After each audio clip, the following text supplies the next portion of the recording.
Okay. Yep, they're all on, including Periscope. All those on? Including Periscope. Okay, but now you go back to your Periscope.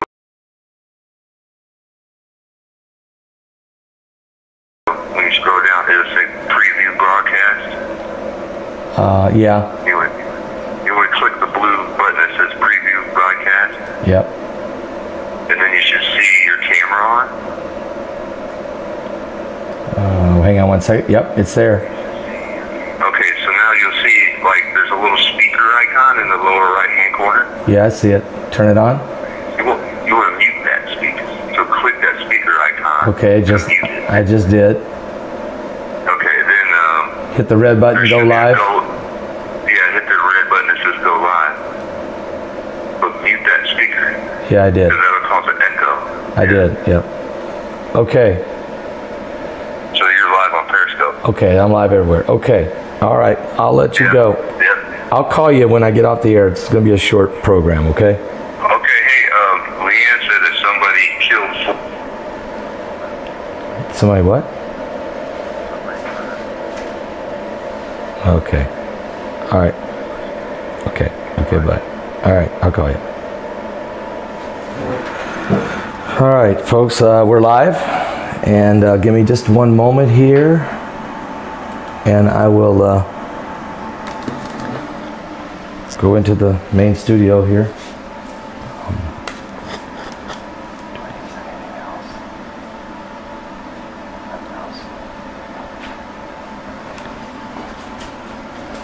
Okay, hang on, everybody. All right. Welcome to the coming apocalypse. Brock's not here today, but anyway, he helped me to engage all the systems so that we could go live on all the networks today. And so it's good to be here. Let me turn on my monitor so I can see what I'm doing. Sorry about that. Can you guys all hear me over there on the social media? You guys should be able to see and hear me now at this point, I think. And I want to say God bless all of you. God bless all of you. There we are. Okay. Going to be a short program, but I did get permission today to do at least 15 minutes or so. And wow. What did I do with my cards? All those cards I had. I had a big stack of Christmas. Oh, here they are. Okay. Sorry, guys. I'm a little slow here. That's okay. I'll be all right. Good to see everybody. I want to say Merry Christmas. Happy New Year. And thank you for all your prayers, and it feels really good to be back on the air live with you guys here in the Salvation Station. This is all about getting people saved, getting people born again, and I want you saved, healed, inspired, and informed about the last days. And I'm reflecting on that coming into the year 2020. The Lord said to me, this is the year, the vision of Vision 2020. In other words, perfect clarity. We want you to understand where we're at in these end times. And some of the things that are happening are just unbelievable, folks. Really, they are. And but here you can see we've got a biblical plague of locusts right now that have hit. We've been covering the earthquakes the last few days, at least yesterday and the day before. You can see these are some of the, this is not all the Christmas cards that come in, but this is just some of them that have come in here on December 24th. This came in. Now there was others before that, and there was more this morning that haven't been opened.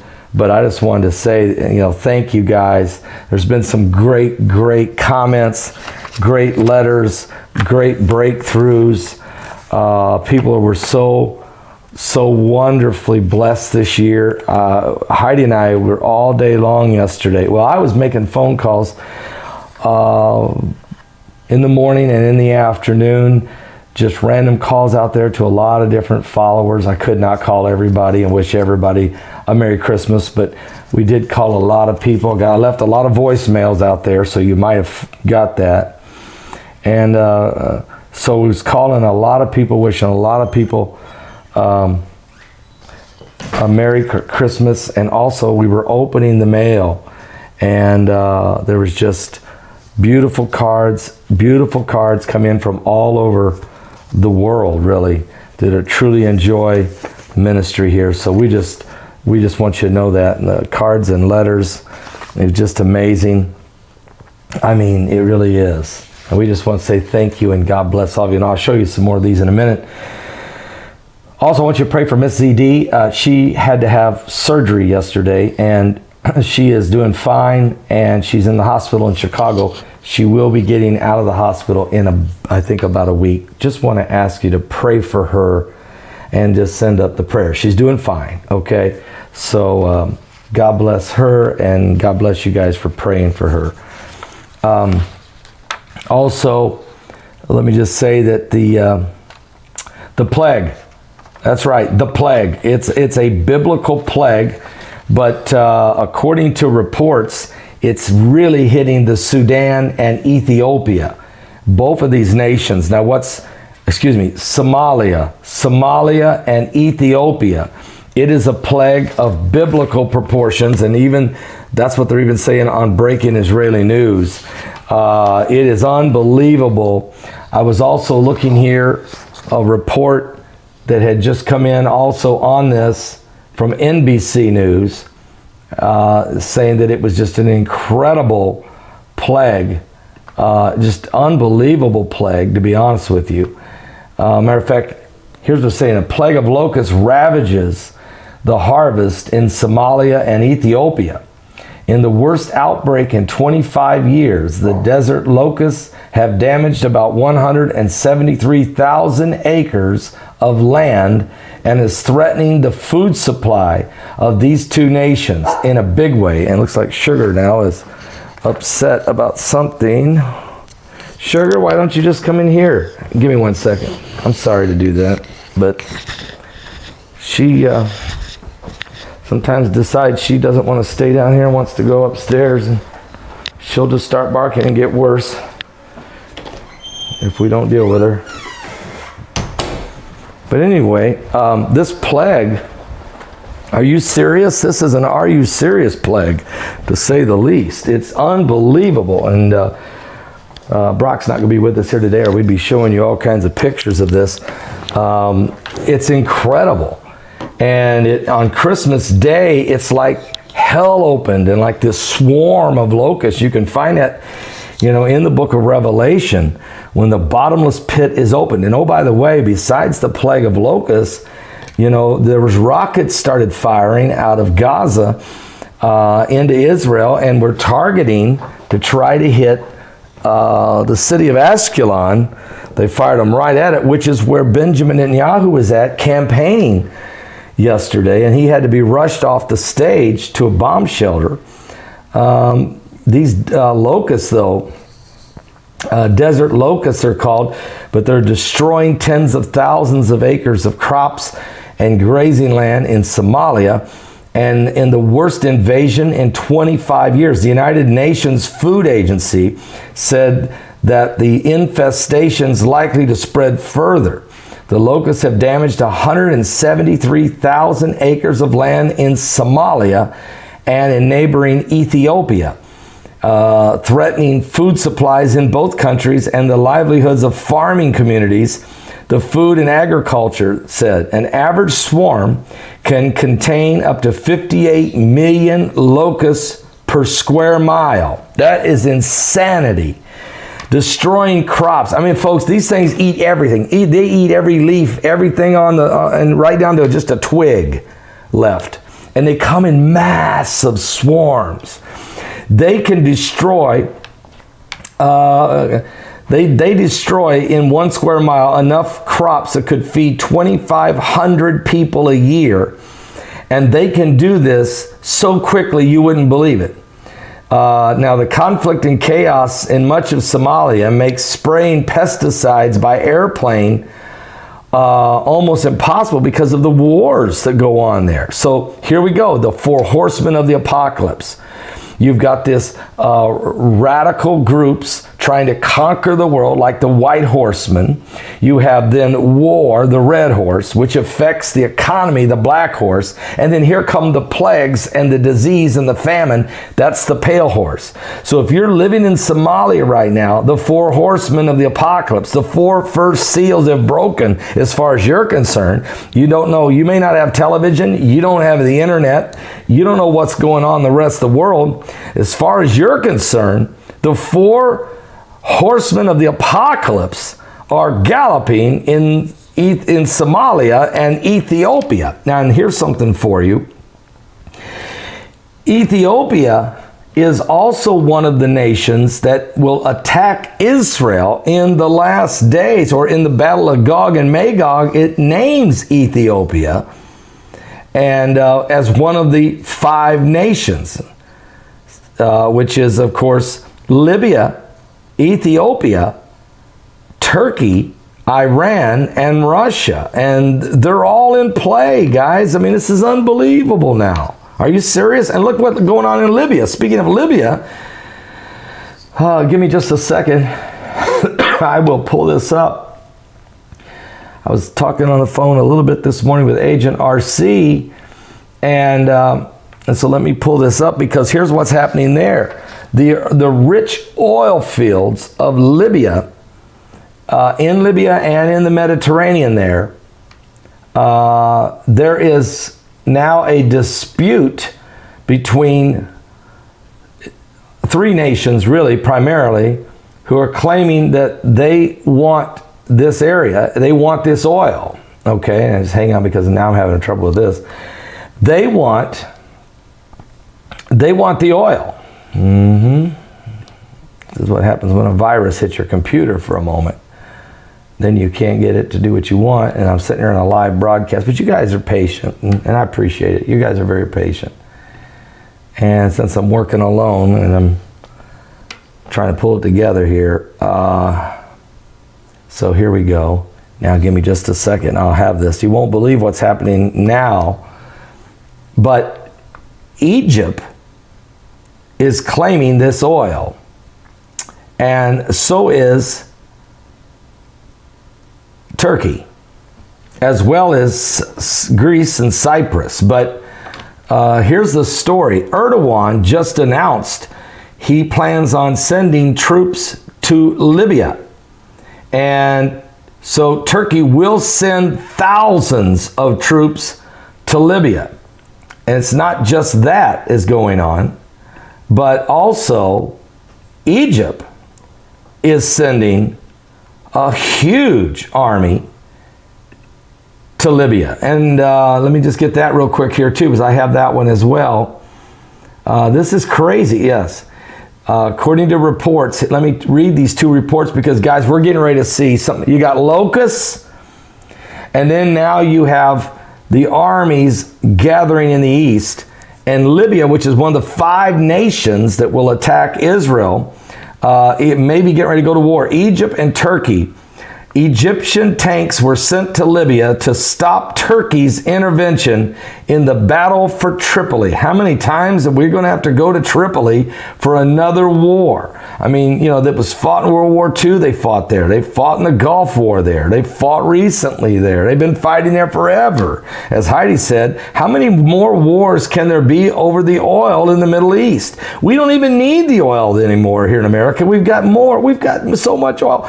My Lord, I'm going to be giving you a Patreon on it in about a week or so, of the oil that they have found in the United States that nobody even knows about. It's not even been reported. But I know one of the guys that was a key player in the oil industry, a former executive of one of the major oil industries companies, and he's going to share with me just how much oil they have, and they know where it's at, and they're just sitting on it, and it will blow your mind. So part of the reason Trump is saying just drill, baby, drill, he ain't even touching this. He's just drilling oil out of Texas like mad. And that's fueling the economy, and we're not buying this oil in the Middle East. We don't need to lose another soldier over oil again in the Middle East, ever. We really don't.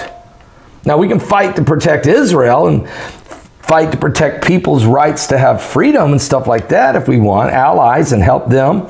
But we don't need this.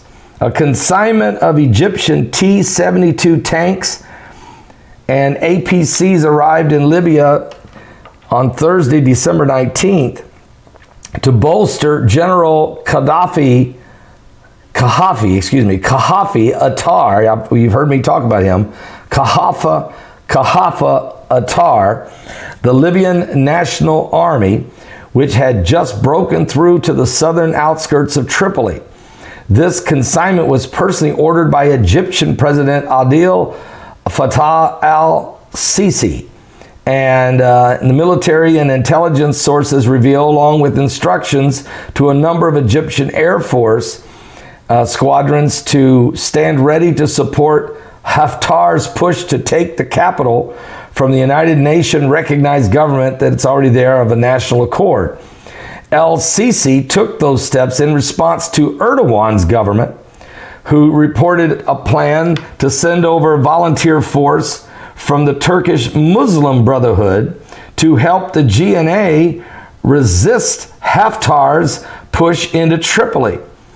But the Sadat consists of former Al-Qaeda and ISIS jihadis that make up this Turkish Muslim Brotherhood. So it's the Turkish Muslim Brotherhood, who are made up of former Al-Qaeda and ISIS jihadis recruited in Syria by the Turkish intelligence agency. The sources added that a number of these Hamas activists hosted by Turkey have trained with these units as well. And so it was in reference to this Turkish intervention into Tripoli and the battle that El-Sisi declared this week. The Libyan government has been held hostage by terrorist militants in the capital of Tripoli, and that's been going on since, really, guys, since Muammar Gaddafi was taken out back in 2011 during the Arab Spring, during Obama and Hillary Clinton's Arab Spring. So the poor people of Tripoli have been dealing with these rogue dictators and radical Islamic militant groups. So every day, they get up in the morning, go out, walk around the streets, and say, who's in charge today? And what rules do I got to follow? I'm just going to keep my head down. I'm trying to get a little bit to eat, and we don't want to bother nobody. You imagine the chaos living in those areas. Well, that's part of what's going on. Now, Turkey will debate, so Turkey wants this oil. Why are they all wanting to go to Tripoli, guys? Because of the oil, massive oil reserves there in Tripoli, just outside of Tripoli, and over in the Mediterranean there. So a lot going on, guys. We're going to keep a close eye. And meanwhile, while this is all going on, you have massive a biblical plague of locusts that is swarming that area. Unbelievable what it's doing to Somalia and Ethiopia. And while that's going on, Trump's peace deal, the deal of the century, is still on the table. But Netanyahu, there's going to be a re-election in Israel. It's March the 2nd. And so today is an election in Israel. Today it's for the Locust party. They're holding an election today to see who's going to be the leader of the Locust party. And if Netanyahu loses that, it's like a primary. If he loses that, he's not going to be running in the general. So this is, and while he was out campaigning with his wife Sarah yesterday, there were bombs, rockets on Christmas Day fired out of Gaza towards several cities. We reported on it. We were probably one of the only people that did. And they had to rush Prime Minister Benjamin Netanyahu off the stage. He and his wife rushed to a bomb shelter during that campaign speech. All of this is going on, and you're having a solar eclipse. Today is my grandson's birthday, Drake Begley. He does the Drake Report. Well, he's 13 today, and he thought it was kind of cool that this solar eclipse was happening on his birthday. And I was trying to tell him the spiritual significance of this solar eclipse as well. and with the Middle East, and he was getting the geographical map out. We're trying to show him the importance, and he knew, and he was learning what each country was, and he was getting a grasp of that. So we're trying to bring him along a little bit. But what I'm saying to you guys is that solar eclipse, can I tell you something? When that solar eclipse started, it started in Saudi Arabia at Mecca, and it went flowing through the Muslim nations of the world, hitting the tip of India, and then swinging on into Indonesia, and then the Philippines on out into the ocean. Well, at the precise moment, now if you were in Jerusalem, you could have seen the eclipse only 3%. You just barely would have seen it. But if you were in India, southern India, you would have seen it in its totality. Or if you were in Saudi Arabia, if you were in Mecca, the lights went out in Mecca. But here's something really, really wild. What time did it come to its totality? The time that the solar eclipse hit the totality was 7:17 in a.m. in Jerusalem. Now that means it didn't turn dark in Jerusalem, but when the sun went dark, it was 7:17. A very significant number. You guys who've been following my channel for several years, you know I had that dream of the school bus several years ago, and the number on the bus was 717. And then 2 months later, a plane went down, flight 717, and it crashed on July 17th, 717, and it was shot down, and all the different things that have happened. That 717 number was so quite extraordinary. And then when I found out that that happened exactly at 7:17 a.m., I just kind of shook my head and went, what? Something's going on. But anyway, and you could go in the Bible and look up scripture 7:17, and you'll see there's so much happening in these end times. And so I want to make everyone aware of it. Again, thank you guys for your cards, for your love. You know, it's just been amazing. All of these beautiful cards from all over the world. Folks who sent in their love, they told us how much they loved us, and we love every one of you. And we're just impressed by it all.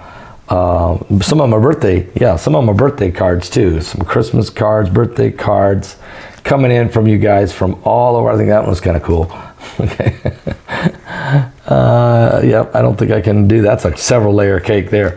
But anyway, okay, so Heidi and I really spent a lot of time yesterday reading the cards and the letters and making phone calls to people, wishing so many of you a Merry Christmas. And I do, I say that, and a Happy New Year. Here's a whole family here. Okay.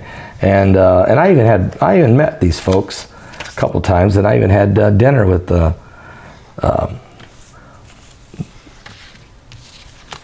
Joshua and his wife, and they're just such nice people. Here's another family here, pretty cool here, another cool card, okay, by the truck. I like that.